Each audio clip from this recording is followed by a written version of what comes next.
हिम्मत रखो रघुवीर, आगे सब तुझे ही संभालना है। मैं दिल्ली क्यों गई? मुझे उस दिन दिल्ली नहीं जाना चाहिए था मम्मी जी, मुझे नहीं जाना चाहिए। चलने का टाइम हो गया।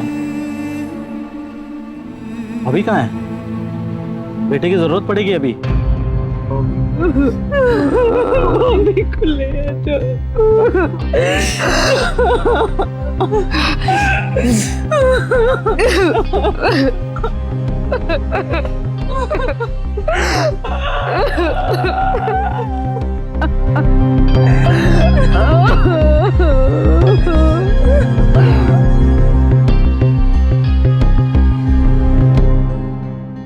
पापा, कहाँ हो आप? यहाँ पर तो सब लोग रो रहे। ठीक है पापा, मैं वहाँ पर नहीं जाऊँगा। और पापा, आप घर कब आ रहे हो? ओके, तो आप मेरा नया स्कूटर लेके आना। आपने कहा था ना पापा, जब नाना नानी के घर से आएंगे तब आप मुझे नया स्कूटर दिलाओगे। पर मम्मी तो रो रही है। मैं गुदगुदी? नहीं, आप खुद आके करो, तभी मम्मा हंसेगी। एक बच्चा फोन पर अपने पिता से बात कर रहा था, उनसे पूछ रहा था कि वो कहाँ हैं और कब आएंगे। एक शख्स जिसकी मौत का मातम पूरा परिवार मना रहा था, उसका अपने बच्चे से फोन पर बात करना कैसे मुमकिन था?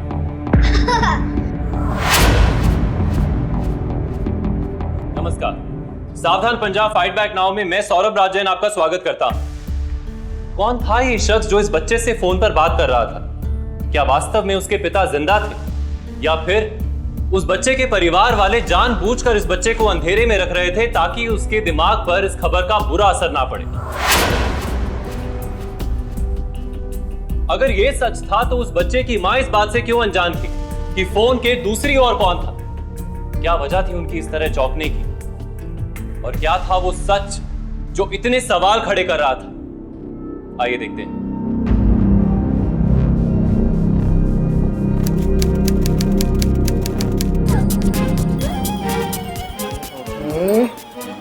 बॉबी के कपड़े के मेरे।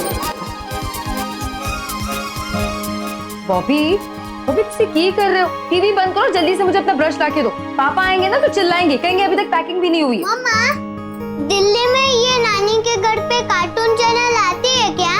एक नहीं आती है, ढेर सारी आती है। चलो अभी जल्दी से उठो, मुझे अपना ब्रश लाके दो, चलो।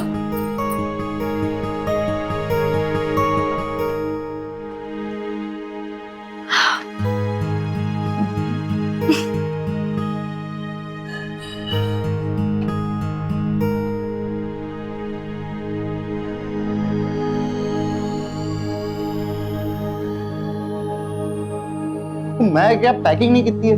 फ्लाइट मिस करानी है। तो जिस तरह देखो तो सही, मेरी राशि में क्या लिखा है? इसमें लिखा है कि मैंने ना आप लोगों को छोड़ के कहीं जाना नहीं चाहिए। मैं कहीं नहीं जा रही। तो मैंने पता है तूने पहले मेरी राशि पढ़ी होगी। और मेरी राशि में क्या लिखा है? आज मैं अपने पुराने दोस्तों को मिलने वाला हूँ।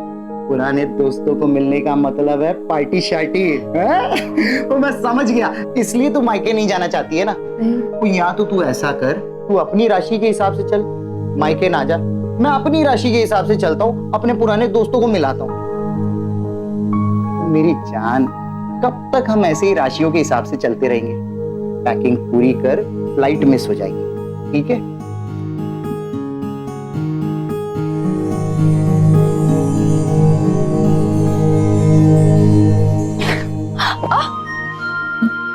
मैंने पता है तू क्यों नहीं जाना चाहती है। दरवाजा खुला, कोई आ जाएगा। कोई नहीं। पापा, क्या कर रहे हो आप? कुछ नहीं बेटा, मम्मी को गुड बाय कह रहा था। तू चाचा के पास जा, चाचा तेरे लिए गिफ्ट लाए। जा। सुन, मैं ना तेरे लिए गिफ्ट लाया। एक गिफ्ट ना तू दिल्ली जाकर खोलना, तेनू पता चल जाएगा कि मैं तेरे नाल कितना प्यार करता, चाहे जो हो जाए। चाहे जो भी हो जाए, इसका क्या मतलब है? मतलब ये है। सारी तैयारी हो गई? जी जी माँ जी। ठीक है, नीचे आ जाओ।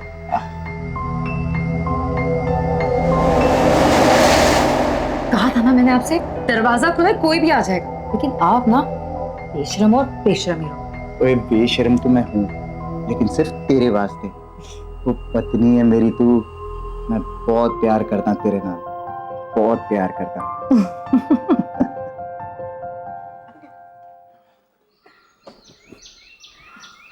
अच्छा मम्मी जी। खुश रहो, पहुंचकर फोन कर देना, और हाँ, बॉबी का ख्याल रखना। हाँ हाँ मम्मी जी, मैं पहुंचते ही फोन कर दूँ, आप बिल्कुल भी चिंता मत कीजिए, बस अपना ख्याल रखिएगा। और हाँ जैसी, मम्मी जी को रोज ना हल्दी वाला दूध देते रहना, भूलना मत। मैं तो भूल जाऊंगी दीदी, आपको ना रोज याद दिलाना पड़ेगा मुझे। हाँ हाँ हाँ पापा, मैं तुझे रोज फोन करके याद दिलाती रहूँ। और सुन मेरे चीते, वहां जाके इतना उद्यम मचाना कि नाना नानी तंग आकर जल्दी से वापस भिजवा दे तुझे। अब चलो भी भाभी जी। मैं क्या चलो, वरना फ्लाइट मिस हो जानी है। वो विदाई समारोह तो इस तरह से चल रहा है जैसे इशाना हफ्ते भर के लिए नहीं, सालों साल के लिए जा रही है। और नमस्कार चमत्कार सारा हो गया, चलो अभी चलो। चल, बाय बॉबी।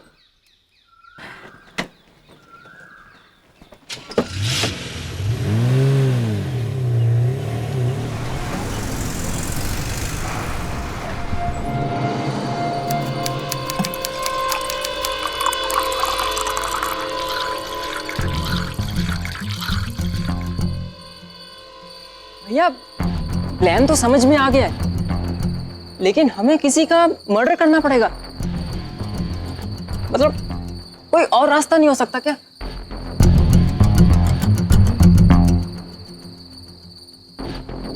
कैसे बन जाएगा ये प्लान बिना मर्डर के?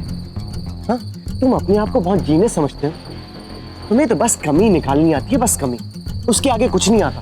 भैया आप तो ऐसे भड़क रहे हो, मैं तो इसलिए कह रहा हूँ कि मर्डर करना रिस्की है, पकड़े जा सकते हैं। पता है, ये प्लान फुल प्रूफ है, 1 साल से हम दोनों के बीच में पकड़ा है। अब लास्ट मोमेंट पे ऐसी की तैसी मत कर, और सुन, दिमाग में कोई भी डाउट नहीं आना चाहिए। और माँ? अरे यार तू टेंशन क्यों लेता है, माँ और मेरी बीवी को मैं दोनों को संभाल लूंगा। लेकिन अगर किसे संभालने की बात हो रही है? नहीं, मेरे पीठ पीछे क्या कारापूसी हो रही थी जो मेरे आते ही बंद हो गई? तुम लोगों के चेहरे बता रहे हैं कोई ना कोई साजिश पक रही थी। क्या बात हो रही थी भाई? अरे भैया आप तो मजाक कर रहे हो, हम तो बस ऐसे ही इधर उधर की बातें कर रहे थे। आप बताओ ना, बॉबी फ्लाइट में चढ़ने से पहले बहुत रो रहा होगा ना?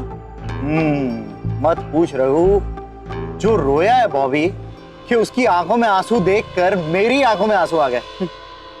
पता नहीं ऐसा क्यों लग रहा था जैसे कि वो हमेशा के लिए मुझसे दूर जा रहा है। अरे भैया बॉबी तो बच्चा है, छोड़िए उसको। वैसे आप बता रहे थे कि कल आप गोडाउन देखने जा रहे हैं? हाँ, कल मैं पुराने गोदाम में जा रहा हूँ, तुम लोग भी चलो।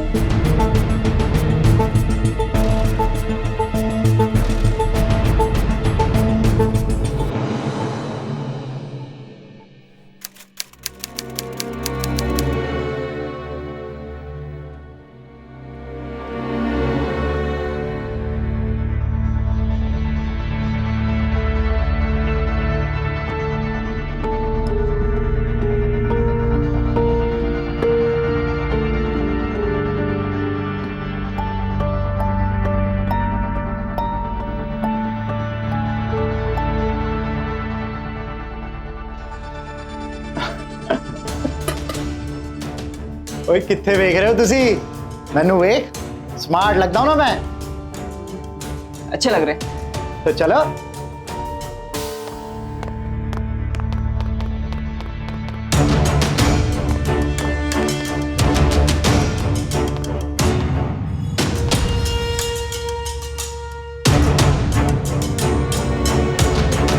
चिल कर यार, मैंने कहा ना मैं संभालूंगा तुझे, तो बस मेरी हाँ में लाना।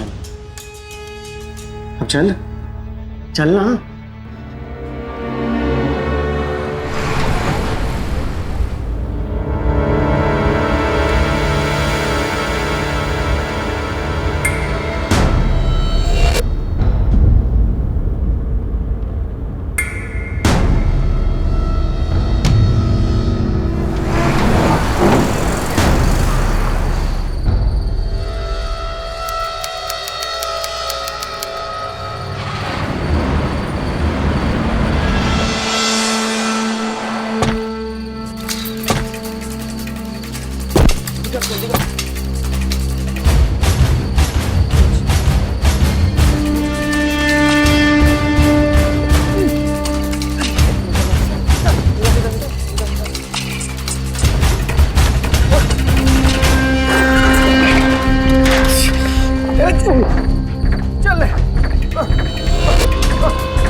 अब क्या हो गया जो करना था, बाकी ये केमिकल्स कर देंगे ना। भैया एक बार आखिरी बार सोच लो, अगर कदम उठा लिया तो वापस नहीं हट पाएंगे। पीछे किसे हटना है?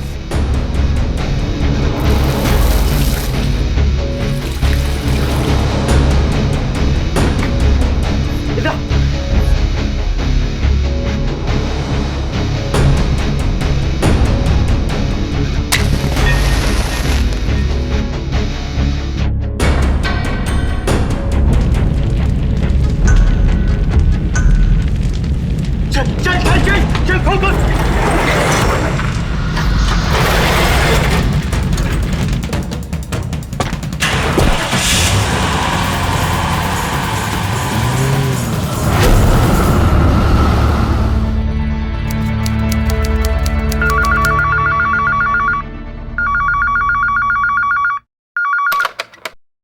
हेलो,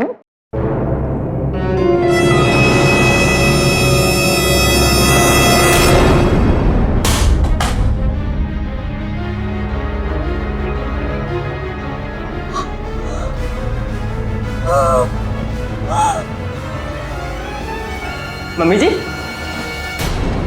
मम्मी जी क्या हुआ? मम्मी जी क्या हुआ? मम्मी जी, मम्मी जी, मम्मी जी क्या हुआ मम्मी जी? मम्मी जी, मम्मी जी, मम्मी जी क्या हुआ? मम्मी जी, मम्मी जी, मम्मी जी। भाइयों के बीच अक्सर बहुत गहरा संवेदनशील प्यार होता है, लेकिन यहाँ ठीक उसके विपरीत गहरी साजिश हो रही थी। साजिश इतनी गहरी थी कि यह समझना मुश्किल हो रहा था कि एक ही छत के नीचे रहने वाले दो भाइयों ने अपने बड़े भाई के साथ ऐसा क्यों किया। ऐसी क्या वजह थी कि रघुवीर और पवन अपने भाई के खिलाफ हो गए। उससे भी बड़ा सवाल यह था कि 1 साल से बनाया जा रहा है ये प्लान इस मोड़ पर आकर शुरू हुआ था या खत्म।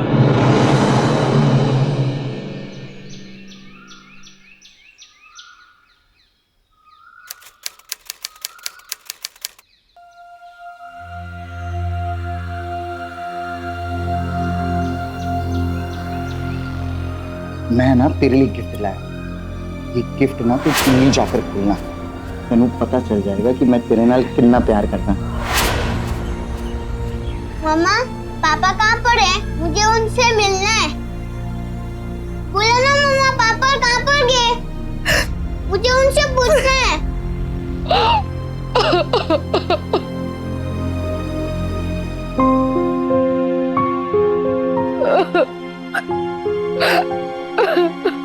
क्या हुआ बेटा? मुझे पापा से बात करनी है। पापा से बात कराओ ना।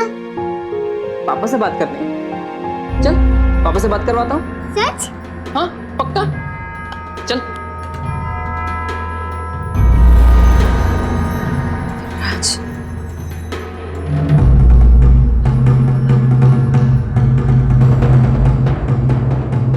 पापा आप आते क्यों नहीं हो? कहाँ हो आप? मम्मी मेरी आपसे बात नहीं करवाती। मम्मी वो अंदर बैठ के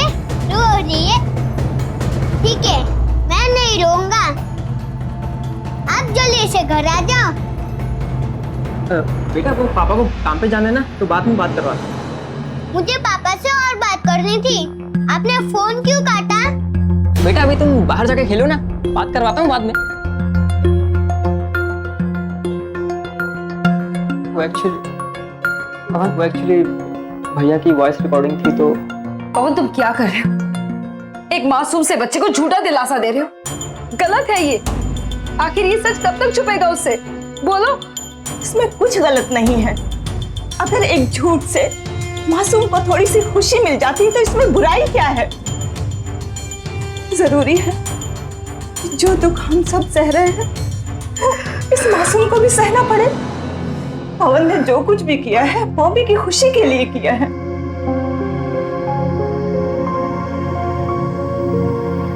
जैसा आप लोगों को ठीक लगे।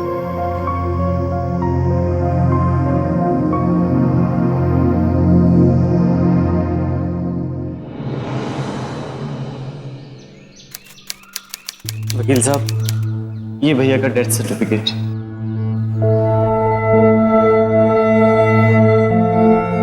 और ये रहे उनके इंश्योरेंस के पेपर्स। ईशाना जी, क्या आपको पता है कि आपके पति ने अपनी वसीयत में इंश्योरेंस की सारी रकम बिजनेस के नाम की है? जैसी उनकी मर्जी। वैसे वकील साहब, पैसे कब तक मिल जाएंगे?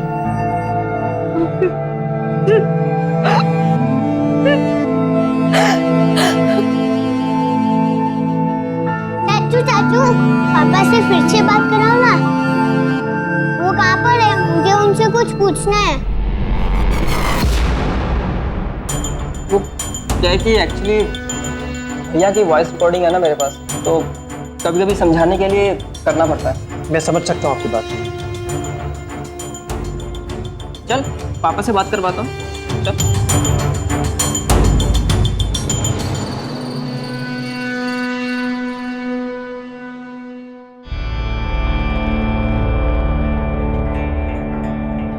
बज गए। बॉबी की सोने का टाइम हो गया।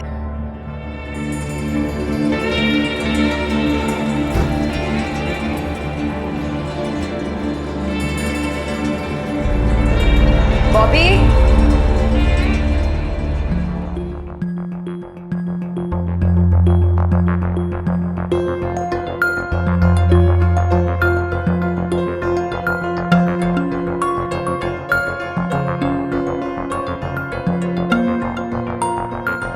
कहाँ गए सारे लोग?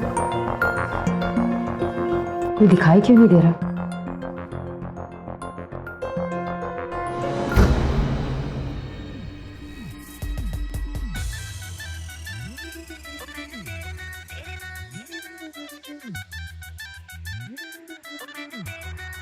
ये तो बॉबी का फेवरेट सॉन्ग है।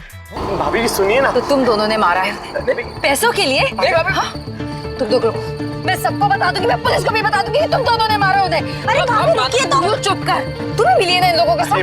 छोड़ूंगी नहीं मैं तुम लोगों को। अरे भाभी सुनो ना। मैं कह रही हूँ हट जा सामने से, मैं कह रही हूँ हट जा। मेरे पास कोई रास्ता नहीं था, पुलिस की धमकी दे रही थी, तो फिर मुझे करना पड़ा। देखो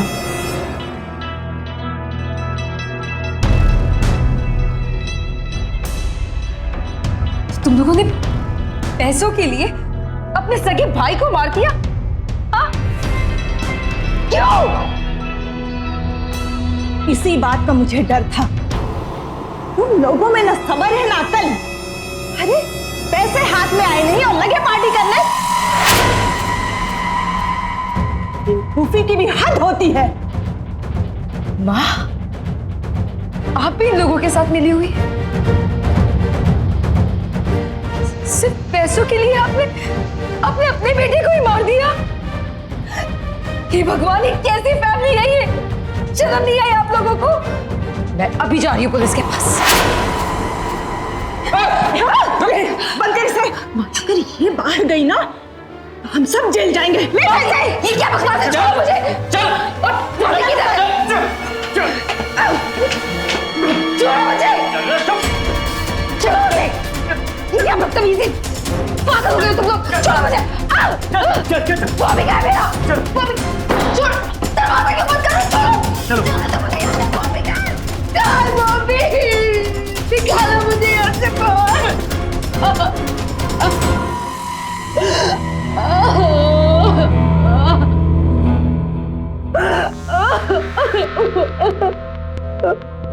जैसे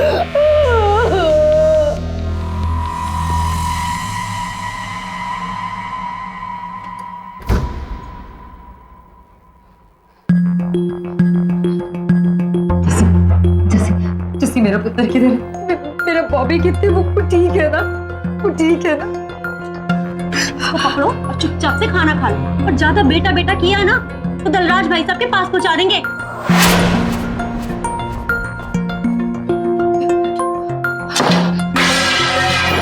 जैसे दरवाजा खोल, मेरे पुत्र को कुछ किया ना मैं किसी को नहीं छोड़ूंगी। सुना तुम लोगों ने, मैं किसी को नहीं छोड़ूंगी। जल्दी दरवाजा खोल, जल्दी दरवाजा खोल, दरवाजा खोल।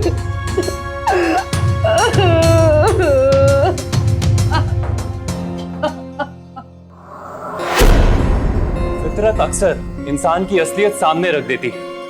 रघुवीर और पवन की जरा सी लापरवाही ने झटके में ही उनकी असलियत ईशाना के सामने रख दी। ईशाना अब ये जान चुकी थी कि उनके पति एक्सीडेंट नहीं बल्कि अपने ही भाइयों के साजिश के शिकार हुए थे, जिसमें जस्सी भी शामिल थी। पर क्या यही वास्तविकता थी, या फिर ईशाना के पैरों के तले की जमीन अभी और खिसकना बाकी थी?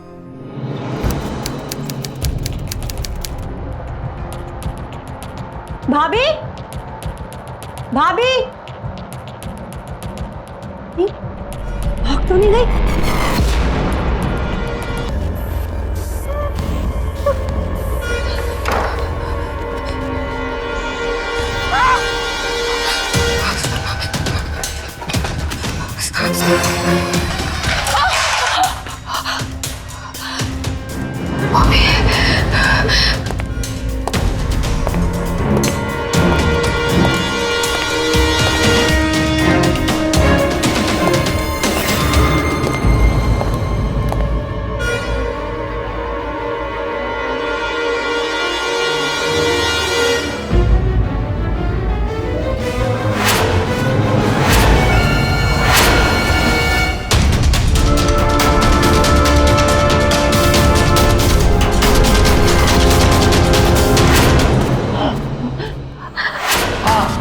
मेरा फेक मर्डर हमने प्लान किया था, लेकिन जो कुछ भी किया परिवार की भलाई के लिए किया है। अब इंश्योरेंस से जो पैसे मिलेंगे उसे हम बिजनेस में लगाएंगे। अरे बिजनेस को आगे बढ़ाने के लिए पैसे की जरूरत पड़ती है। क्या फर्क पड़ता है अगर दुनिया के लिए मैं मर गया, लेकिन अपने परिवार के लिए, तुम्हारे लिए, बॉबी के लिए तो जिंदा हो। तू ये सोच रही है ना कि हमने तुझे पहले क्यों नहीं बताया? क्योंकि तुम्हारा दुनिया के सामने विधवा होना जरूरी था, आज भी जरूरी है, और भविष्य में भी तुम्हें ऐसे ही रहना होगा। क्या बोल रहे हो आप? आपने ये सब सिर्फ पैसों के लिए किया? आपने ये सारी प्लानिंग की और आपने ये भी नहीं सोचा कि मुझे किस ट्रेन से गुजरना होगा? आपको पता भी, आपको अंदाजा भी है मैं किस तकलीफ से गुजर रही थी, और वो भी तुम मासूम बच्चों को भी अपने खिलौने के लिए शामिल कर दिया। इस प्लान का हिस्सा सिर्फ पैसा था, परिवार नहीं। मेरी बात समझने की कोशिश करो। अरे बॉबी मेरा पुत्र है, मैं प्यार करता हूँ उससे, और मैं उससे रोज बातें करता हूँ। हाँ पापा, कहाँ हो आप? मैं गुदगुदी? नहीं नहीं नहीं नहीं, आप खुद आके करो तभी मम्मा हंसेगी। एक सेकंड। वो इंसान कौन था जिसकी लाश घर पर आई थी और उसके हाथ में तुम्हारी घड़ी थी, तुम्हारे कपड़े थे, तो वो कौन था? वो कोई नहीं था, उसे भूल जा। मैं आपसे पूछूं वो इंसान कौन था जो आपकी जगह पर मरा है? कौन है वो इंसान जिसको मैं आप समझकर भी रो रही थी? जवाब दो मुझे, कौन था वो? इसी बात का डर था मुझे। चुप हो जाओ, ये सब तुम्हारी वजह से हो रहा है। तुम लोगों की बेवकूफी की वजह से आज ये नौबत आई है। अरे बड़ी पार्टी शार्टी मनाने चले थे तुम लोग, थोड़ा थम नहीं सकती थी तुम्हारी खुशी? मैं पूछूं कौन था वो इंसान? जवाब दो मुझे, कौन था? मैंने कहा ना कि वो कोई नहीं था, उससे तेरा कोई वास्ता नहीं है, तू नहीं जानती है उसको, तू छोड़ उसको। तो आप लोग नहीं बताओगे ना? मैं पुलिस के पास जाऊं?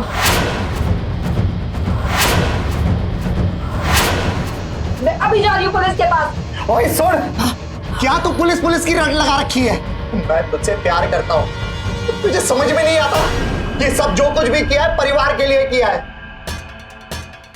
फिर भी तू जानना चाहती है तो सुन, जब तू दिल्ली गई उसके बाद हम तीनों भाई पुराने गोडाउन में गए, लेकिन जाने से पहले हमने सुनसान सड़क पर एक आदमी की हत्या कर दी।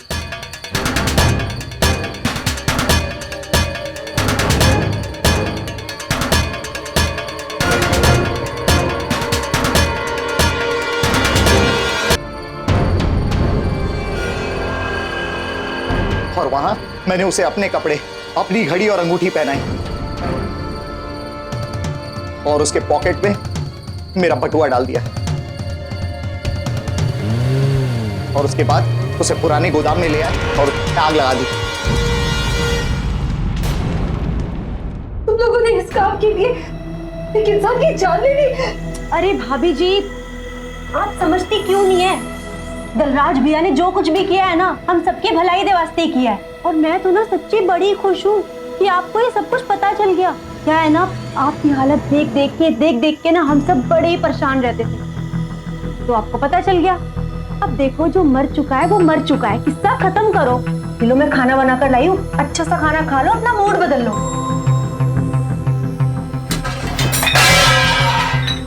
लोगों के हाथ से खाना दो क्या, मैं एक घुट पानी भी नहीं पीऊंगी।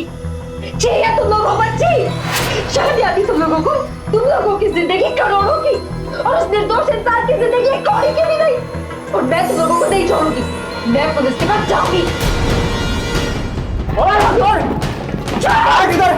खबरदार, जो इस कमरे के बाहर निकली तू, और सुन लो, इसे कमरे में रहने देना, कमरे से बाहर मत निकलने देना जब तक इसकी अक्ल ठिकाने नहीं आ जाती। और जब तक ये सब कुछ समझ नहीं जाती ना, तो अभी को इसके कमरे में मत भेजना। हाँ, पता नहीं उसके दिमाग में क्या अंटिशंट भर देगी है। बंद करो इसको। मेरी बात सुनो, दरवाजा खोलो प्लीज, ऐसा मत करो। प्लीज मुझे भाभी से अलग मत करो। मेरी बात सुनो। तो ये था वो पूरा घिनौना सच जो ईशाना के सामने आया। पहले उसके पति ने फेक मर्डर प्लान किया और उस प्लान को अंजाम देने के लिए एक निर्दोष इंसान की जान ले ली, वो भी पूरे परिवार के साथ मिलकर। लेकिन किसी ने भी ईशाना के बारे में नहीं सोचा। किसी ने नहीं सोचा कि अपने पति को खोकर उस पर क्या बीत रही थी। लेकिन अब ईशाना ये सब समझती थी, इसीलिए उसने अपने पति दलराज की दलीलों को नहीं सुना। एक आदमी की निर्मम हत्या और इतना बड़ा फ्रॉड भले ही दलराज और उसके परिवार वालों के लिए सही हो, लेकिन ईशाना के लिए ये एक जुर्म था जिसका हिस्सा वो कभी नहीं बनना चाहती थी। अब सवाल ये था कि अपने ही परिवार के खिलाफ जाने की क्या कीमत चुकानी होगी ईशाना को।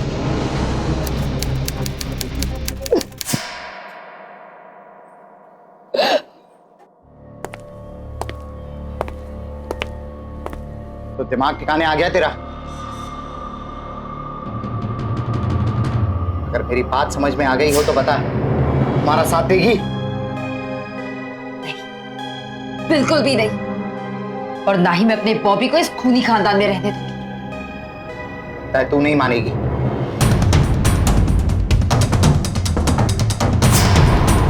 नहीं मानूंगी। बताओ, बताओ मेरा बॉबी क्या है, वरना मैं तुम्हें मार दूंगी। बताओ मेरा बॉबी क्या है।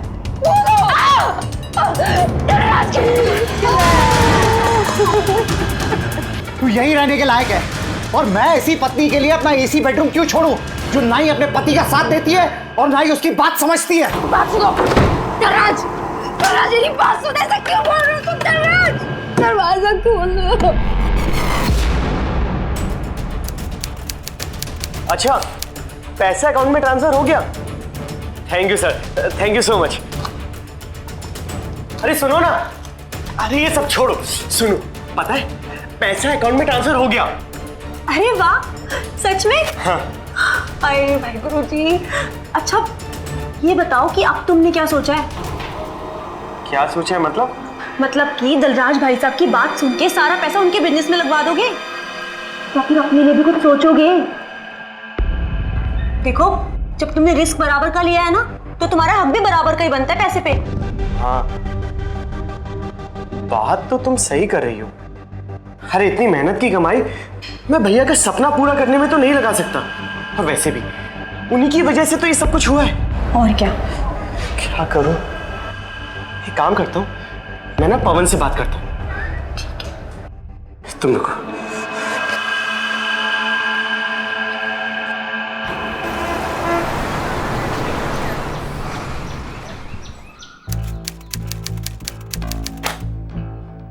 पैसे तो अकाउंट में आ गए, लेकिन पूरे अकाउंट में से 2 करोड़ रुपए निकालकर हम लोग साइड में रखेंगे फैमिली के वास्ते, ताकि सब टेंशन फ्री हो जाए, और बाकी के 12 करोड़ हम बिजनेस में वापस लगा देंगे। ठीक है?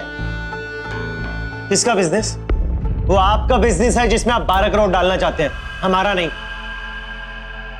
हमारा नहीं से क्या मतलब है? मतलब ये कि हम अपना बिजनेस शुरू करना चाहते हैं आपसे अलग। तो बेहतर यही होगा कि उन पैसों के आप 3 हिस्से करके अपना शेयर लो और जो करना है कीजिए। कौन सा शेयर? हाँ? पैसा देखते ही दिमाग खराब हो गया या नीयत खराब हो गई है?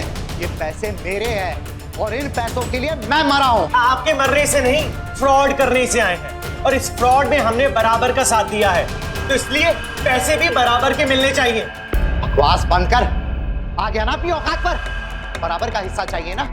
ठीक है, तो 12 करोड़ रुपए मैं रखूंगा और 2 करोड़ तुम लोगों के हिस्से में आएंगे। 1-1 करोड़ रुपए लो और निकलो यहां से। बिल्कुल नहीं, हमें बराबर का हिस्सा चाहिए। ये पैसे मेरे हैं और ये पैसे का क्या होगा ये मैं ही तय करूंगा। अगर मेरी बात मंजूर है तो ठीक है, अगर प्रॉब्लम है तो निकलो यहां से और अपना बिजनेस चालू करो। नीयत तो आपकी बिगड़ गई है भैया। आपके पास ज्यादा पैसे और हमारे पास कम। आप 12 करोड़ रखें और हम 2 करोड़। पागल है हम क्या? समझदार हो ना, तो एक समझदारी की बात और समझ लो, इस पैसे में से बराबर का हिस्सा नहीं बचेगा। इस पैसे का क्या होगा ये आप तय नहीं करेंगे, ये हम तय करेंगे।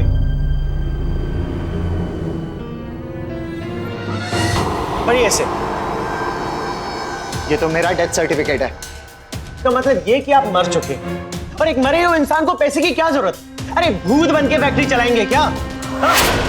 और वैसे भी ये पैसा हमारे नाम से हमारे अकाउंट में आया था, याद है ना आपको? ये आपके बाद पैसा हमें मिलने वाला था। आपके बाद घर का बड़ा मैं, कंट्रोल अब मेरे हाथ में। जो 2 करोड़ रुपए आप हमें देना चाह रहे थे ना, अब वो 2 करोड़ रुपए हम आपको दें। चाहिए तो बता दो, वरना कुछ भी नहीं मिलेगा, समझे? आप नियत के जाल में खुद ही फंस गए, अब दोबारा मरना चाहते हैं क्या? हाँ, बात समझ लो तुम लोग, ये पैसा मेरा है, बिजनेस मेरा है, जो मैं चाहूंगा वही होगा। ऐसा कुछ नहीं होगा, क्योंकि मरा हुआ आदमी ना ऑर्डर देता है ना उसे पैसे की जरूरत होती है, समझे? माँ, मैनू लगता है रघुवीर सही कह रहा है। मैंने कभी किसी की नहीं मानी। अरे एक बार सुन तो ले इसकी। हमेशा अपनी मनमानी करता है, इसलिए आज हम सबकी ये हालत है। नौबत यहां तक आ गई है। 2 करोड़ तो मिल रहा है तुझे, फिर इसमें दिक्कत क्या है? आपस में मिलजुल कर काम करो। हाँ? तू कह रही है? दिमाग खराब हो गया तुम लोगों का? पागल हो गए सबके सब? देख लूंगा मैं सबको, देख लूंगा।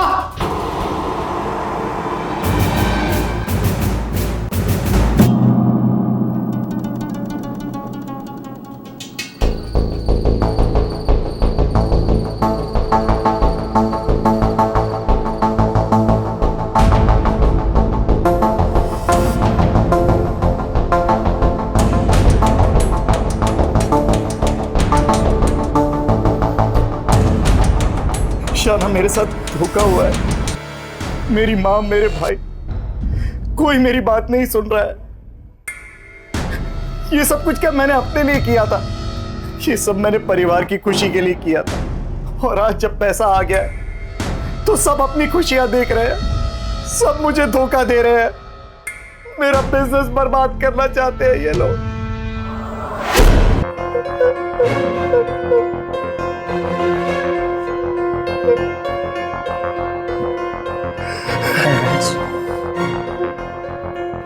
गलत काम कभी सही नहीं होता दलराज।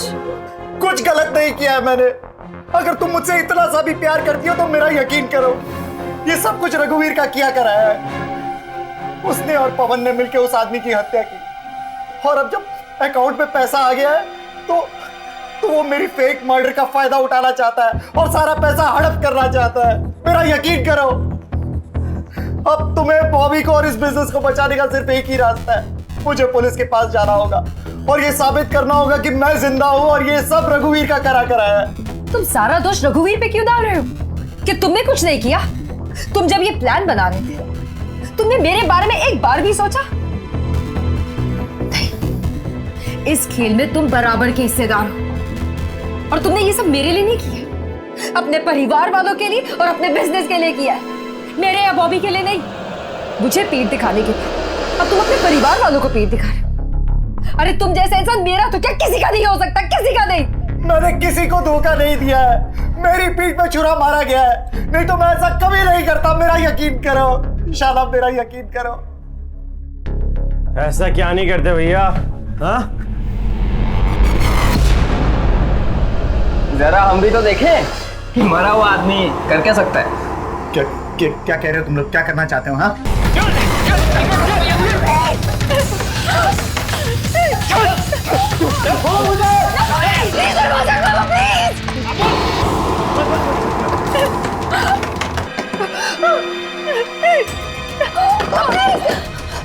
मम्मा सही है।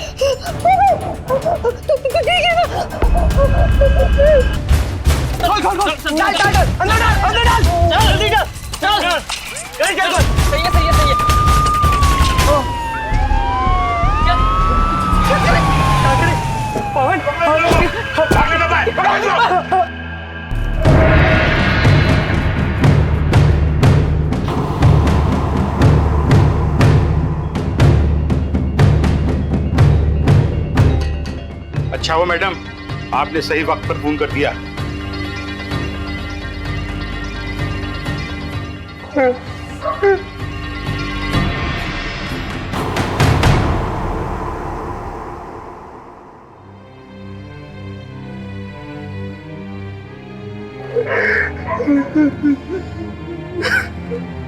हवलदार, ले चलो सबको और चलिए, आप लोगों को ही पुलिस स्टेशन चलना पड़ेगा।